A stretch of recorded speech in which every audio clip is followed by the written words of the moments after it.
Welcome back to my channel. This is the part 2 of Taipei's vlog. Today we're bound to National Palace Museum with the aid of our Google Maps. I will walk you through the process of using the public transport.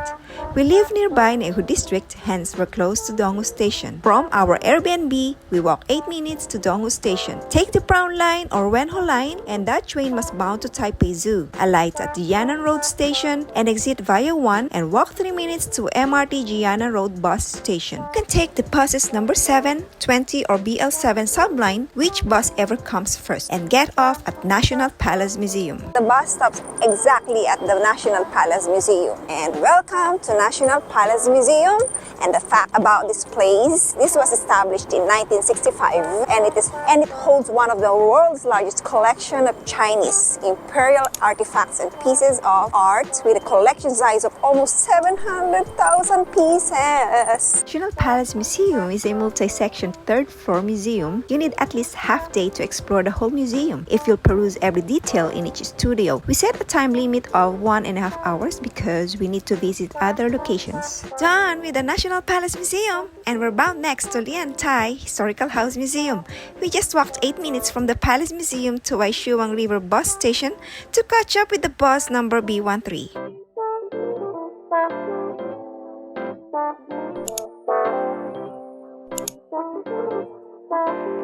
Welcome to Lian Tai Historical House. This is the facade, just close to the bus station over there, and we just walked 5 minutes. This historical house is free from admission, which is so great. Wow, look at this beautiful garden here. It's really cold right now, so they have some few assiduous trees, really few. This is located at Binjiang Park, and this is a traditional Chinese courtyard house with elegant decorations and is one of the few traditional houses preserved in northern Taiwan. Historical house. It's a wooden house, ancient house, and they have called the altar here. I'm not sure if that's the altar. This old house's wooden framework has been kept and it is furnished with antique furniture and ceramics. It also features a lovely garden and pond.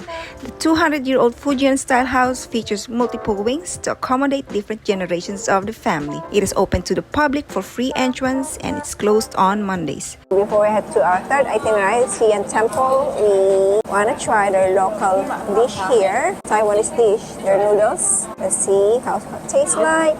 How does it taste, EJ? It's good? Tastes great. Okay, they love it.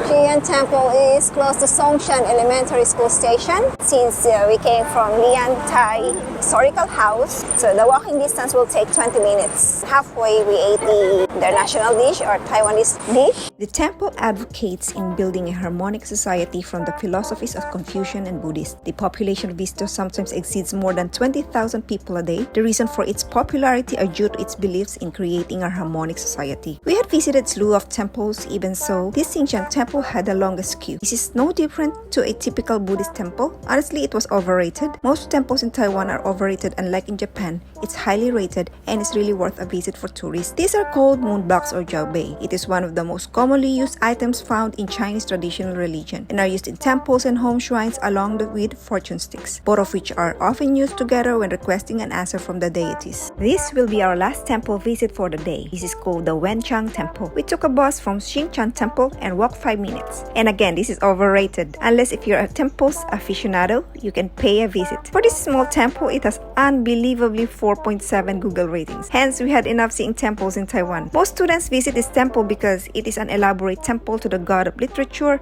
where students make offerings during exam periods. 24 hours later. Our itinerary for today will begin with an exciting hike to Xiangshan 6 Rocks. Again, Donghu Station is the closest train station from our Airbnb. We'll take the Wenhu Line or Brown Line and the train must bound to Taipei Nangang Exhibition Center. It has 2 stops and alight at Taipei Nangang Exhibition Center.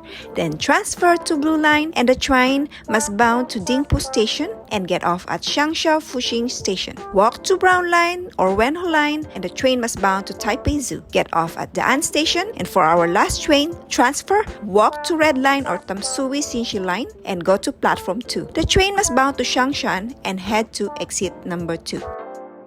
Checking the map before we begin the hike to the mini trail of the Elephant Mountain or Xiangshan. It is a 19 minutes walk from the Xiangshan station to Elephant Mountain. The path that goes to the hiking trail is a lush green park called Xiangshan Park. Hence, your pathway is covered and you have the comfort of walking. The trail's Elephant Mountain section, on the other hand, is only a quick walk up and a well-constructed series of stairs that should take you no more than 15 to 20 minutes. But don't let that deceive you, albeit the weather is cold due to the steepness of series of stairs. You will still sweat. You're not going to need to wear hiking boots or bring a bunch of gear with when you go up. You're just going to have to wear comfortable footwear and clothes that are suitable for a bit of exercise. You will go up a very steep incline from the trailhead that will rapidly take you above the city and up to the height of around 183 meters or 600 feet above the sea level. The trail is well maintained, featuring stone road seats for resting, lights to guide the way at night, drinking fountains, and surprisingly clean restrooms. This means you can walk the trail without concern at night as well as during the day. This is the Xiangshan's peculiar giant rocks. On top of these rocks, the entire view of the bustling Xinshi district is captured.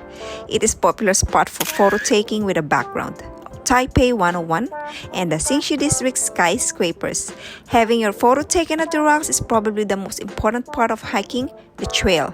So it shouldn't surprise you that you may end up having the wait in line to get your chance to stand on the rock and take your photos. And best of all, it's completely free. Walking back to Xiangshan train station, we'll take the red line again because we're heading to the next itinerary, the suspension bridge. We have 3 transfers. Journeying to the suspension bridge from Xiangshan station, take the train bound to Da'an, take the platform 1, then transfer to Wenhu line bound to Taipei Nangang station. We get off at Neihu station. From Neihu station, go to exit number 2 and walk 7 minutes to the Maoxiang Village 3 bus station and take the S2 shuttle bus. We have to walk faster because the bus here always runs about every 30 minutes. We can't lose another minutes for our whole day trip.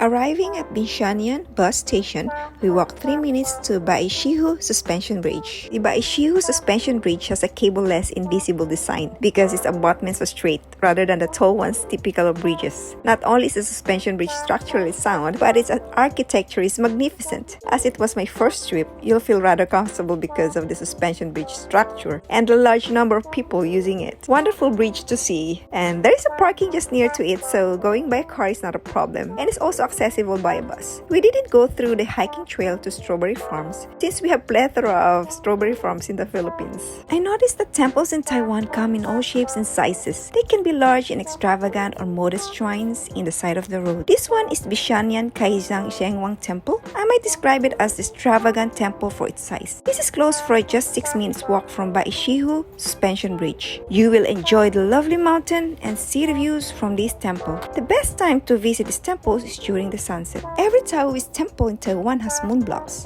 and fortune sticks, so we took the chance to try what my fortune will be like, just for curiosity. The petitioners used the Jiao Bei divination to ask a question of the gods, who answered the questions by influencing the wood blocks. I got an answer. The problem, the number of the fortune stick was in Chinese, so I asked a stranger to read the number for me, and I got the number 86. And this is a very good fortune for me. It's a fun way to try when you visit a Taoist temple in Taiwan. From that observation deck, that temple, we walk down and head to this road. We will just walk 30 minutes going to Waterfront Park.